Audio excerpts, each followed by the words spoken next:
Guys, मैंने एक new series start की है जिसकी लिंक मैंने डिस्क्रिप्शन बॉक्स में दिया है, जाके उसे चेकआउट जरूर कीजिएगा।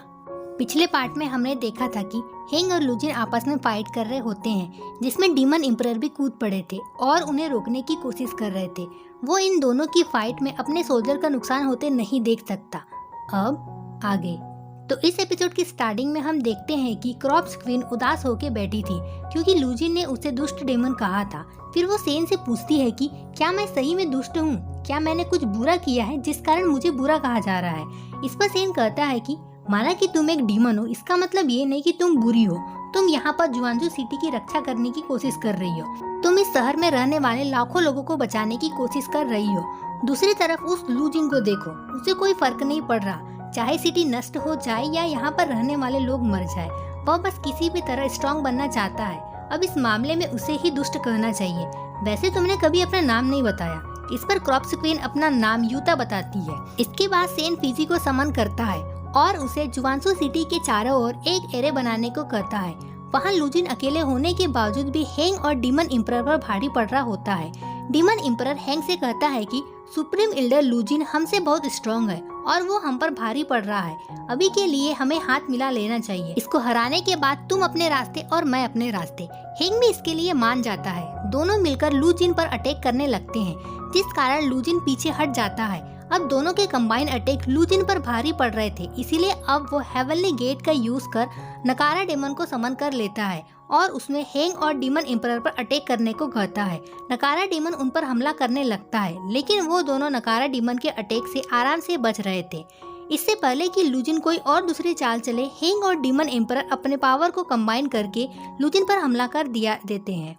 लुजिन ने उनके अटैक को रोकने की कोशिश की, लेकिन वो अटैक बहुत स्ट्रॉन्ग था। वो अटैक जाकर लुजिन पर लग जाता है, जिस कारण लुजिन के साथ साथ वो नकारा डीमन भी मर जाता है, जिसके साथ ही हेंग और डीमन एम्परर आपस में लड़ने लगते हैं। दूसरी तरफ सेन कमांडर वुयांग से कहता है कि तुम्हें और युवा को जाके गेट की रक्षा पूरी ताकत के साथ करनी होगी। ये कहने के साथ ही सेंग और किन्हान फ्री टावर पर चले जाते हैं और सेन जुआनसू सिटी के बाकी गेट्स को देखने लगता है और कहता है, किन्हान तुम यहीं रहो, मुझे साउथ बॉर्डर पर जाना होगा। वहाँ के एक डीमन ने सारे गार्ड्स और जनरल को हरा दिया है और ये डीमन सारे डीमन से बहुत ज्यादा स्ट्रॉन्ग है। यह कहते हुए सेन वहाँ से तेजी में साउथ एंट्रेंस की ओर जाने लगता है। वहीं किन्हान भी उसके पीछे पीछे आने लगती है। वह सेन को अकेला मुसीबत में नहीं छोड़ना चाहती थी। अब थोड़ी ही देर में वो साउथ एंट्रेंस गेट पर पहुँच जाते हैं। तभी आसमान काला हो जाता है और जोर जोर से बिजली कड़कने लगती है। साथ ही समुद्र का वाटर लेवल भी बढ़ जाता है। साउथर्न सी डीमन एम्परर एक भारी तूफान पैदा करने के लिए एक फॉरबिडन स्पेल परफॉर्म कर रहा था। ये देख सेन दंग रह जाता है। डीमन एम्परर ने सेन से कहा, मैं साउथर्न सी डीमन एम्परर तुम्हें आखिरी मौका देता हूँ।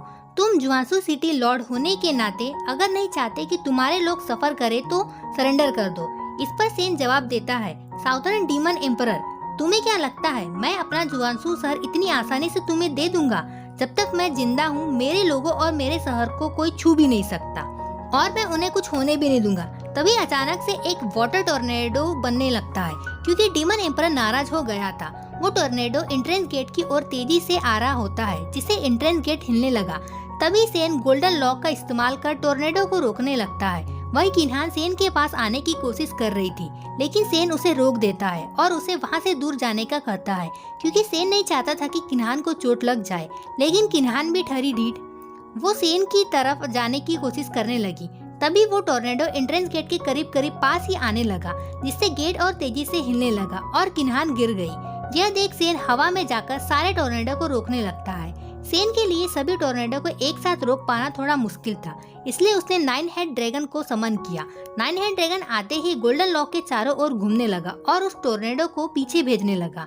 वो वाटर टोर्नेडो फॉरबिडन स्पेल का इस्तेमाल करके बनाया गया था, इसलिए उसमें ब्लैक पावर थी, जिस कारण life and death book activate हो गई और सारे टोर्नेडो को एब्जॉर्ब करने लगी। तभी वहाँ सेन के पीछे एक मिस्टीरियस पर्सन आ जाता है और सेन से कहता है, जहाँ तक मैंने लोगों से सुना था तो मुझे लगा कि तुम एक नंबर के निकम्मे लॉर्ड हो, लेकिन मैंने ये नहीं सोचा था कि तुम इतने जिम्मेदार होंगे कि सीधे साउथर्न सी डीमन एम्परर को चुनौती दे दोगे। अब समझ में आया कि किन क्लेन की किन्यू तुम्हें क्यों पसंद करती है। जिसके साथ ही सेन कहता है कि कौन है वहाँ? इस पर वो पर्सन कहता है कि सोचो मैं कौन हूँ। यह सुनकर सेन मुस्कुराने लगा और कहा, हेवनली लॉर्ड लेंगजी। आप यहाँ मुझे माफ करना, लेकिन मैं आपके सामने घुटने नहीं टेक सकता। एम्परर लेंगजी कहते हैं, अच्छा जोक था, लेकिन सुनने में मजा नहीं आया। फिर एम्परर लेंगजी सेन के सामने आ गए और डीमन एम्परर के सभी अटैक को एक साथ एक हाथ में ही खत्म कर दिया। यह देख डीमन एम्परर गुस्से में कई सारे टोर्नेडो बना लेता है और एम्परर लेंगजी को घेर लेता है, लेकिन एम्परर लेंगजी एक ही हमले में सभी टोर्नेडो को तोड़ देते हैं। यह देख सावधानी से डीमन एम्परर वहां से भाग जाता है। इसके बाद एम्परर लेंगजी सेन से कहते हैं कि मुझे आशा है कि तुम क्राउन प्रिंस को कुछ सिखाओगे। यह सुन सेन कहता है, क्या मैं तो बस एक इमॉर्टल कल्टीवेटर हूँ, मुझे नहीं लगता कि मैं क्राउन प्रिंस की कुछ मदद कर सकता हूँ। एम्परर लेंगजी वहाँ से जाने लगते हैं और कहते हैं, वैसे भी 15 दिनों के बाद तुम्हें अपने लॉर्ड टाइटल को बचाने के लिए जुआनजो री इलेक्शन टूर्नामेंट में लड़ना होगा। तुम्हें अलग अलग क्रेन के स्ट्रॉन्ग ओपोनेंट से लड़ना होगा। तुम वहाँ खुद को साबित कर सकते हो। दूसरी तरफ एम्परर लेंगजी का बेटा जाओ जेनकू बहुत गुस्से में था। उसे पता चला था कि उसके पिता लॉर्ड सेन से मिले थे और वो चाहते थे कि लॉर्ड सेन उसका मास्टर बने। जाओ जेनजू गुस्से में कहता है कि फादर, उसे मेरा मास्टर कैसे बना सकते हैं? क्या ऐसा हो सकता है कि मेरे फादर पागल हो गए हो? वहीं लिंगटियान सामने बैठकर मर्सी की पेंटिंग बना रहा था। उसने कहा कि तुम्हारे फादर कुछ प्लान कर रहे हैं। वह जानते हैं कि सेन पहले बेहद बेकार लॉर्ड था, लेकिन वो अब बहुत स्ट्रॉन्ग और रिस्पॉन्सिबल बन गया है। अभी के लिए हम कुछ नहीं कर सकते, देखते हैं कि आगे क्या होता है। दूसरी तरफ सेन आवजू के साथ प्रैक्टिस कर रहा था, क्योंकि टूर्नामेंट के स्टार्ट होने में केवल 2 दिन ही बचे हैं। वो किसी भी तरह ये टूर्नामेंट जीतना चाहता था और खुद को साबित करना चाहता था। अगले दिन कुछ पावरफुल क्रेन के लोग टूर्नामेंट में हिस्सा लेने के लिए जुआनसू सिटी आते हैं और इसी के साथ हमारा एपिसोड यहीं पे एंड होता है। So keep watching, stay connected, मिलते हैं नेक्स्ट वीडियो में, तब तक के लिए बाय बाय। और मैंने एक न्यू सीरीज स्टार्ट की है जिसके लिंक मैंने डिस्क्रिप्शन बॉक्स में दिया है, जाके चेकआउट जरूर कीजिएगा। Thank you.